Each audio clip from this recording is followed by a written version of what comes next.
আসসালামু আলাইকুম।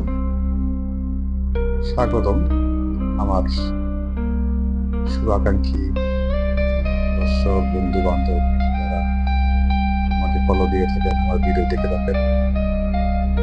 আজকে আমি গণভবনের এখান দিয়ে যাচ্ছিলাম, হঠাৎ গেটের সামনে দক্ষিণমুখী যে গেটটা, সেখানে দাঁড়িয়ে গেলাম। দেখলাম যে আসলে ভিতরে কি অবস্থা। আসলে এখানে থেকে কেউ থাকে না, শুনশান নীরবতা। সে আগের সেই কড়াকড়ি নিরাপত্তা বাহিনী নেই, গুটি কয়েক আনসার দিয়ে দেখাশোনা করা হচ্ছে। 24-এর গণ আন্দোলন, গণ অভ্যুত্থান, 5ই আগস্ট অভ্যুত্থানে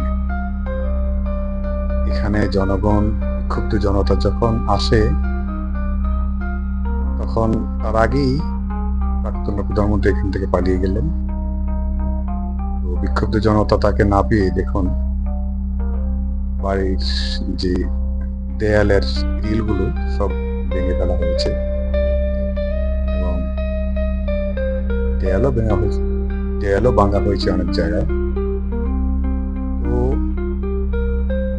ভিতরে যাওয়ার কোনো স্কোপ নেই, বাইরে থেকে যতটুকু সম্ভব আপনাদের দেখানোর চেষ্টা করলাম। এই দেখুন, দেয়াল একদম ভাঙা।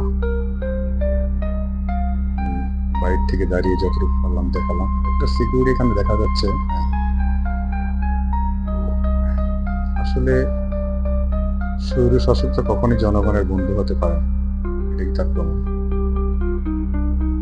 এটা সবাই মনে রাখাটা আমার মনে হয় প্রয়োজন। ভবিষ্যতে যারা আসবেন তারাও যেন জনগণের পালস, জনগণের মনের কথা বুঝতে পারেন, সেভাবে চলুন। এখন আমি দেখাচ্ছি আসলে এটার ভিতরে একটা লেক ছিল। সেই লেকটার মধ্যে উনি মাছে চাষ করতেন, হাঁস। তো যতটুকু পারলাম আপনাকে বাইরে থেকে দেখানোর চেষ্টা করলাম, কতটুকু পারলাম জানি না।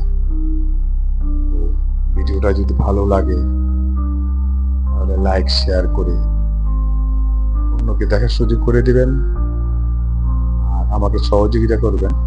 কমেন্টের মাধ্যমে জানাবেন কেমন লাগলো। কোনো পরামর্শ থাকলে তাও জানাবেন, কেমন দেখলেন সেটাও জানাবেন। এই বলে আজকের মতো বিদায় নিলাম। আল্লাহ হাফেজ, আসসালামু আলাইকুম।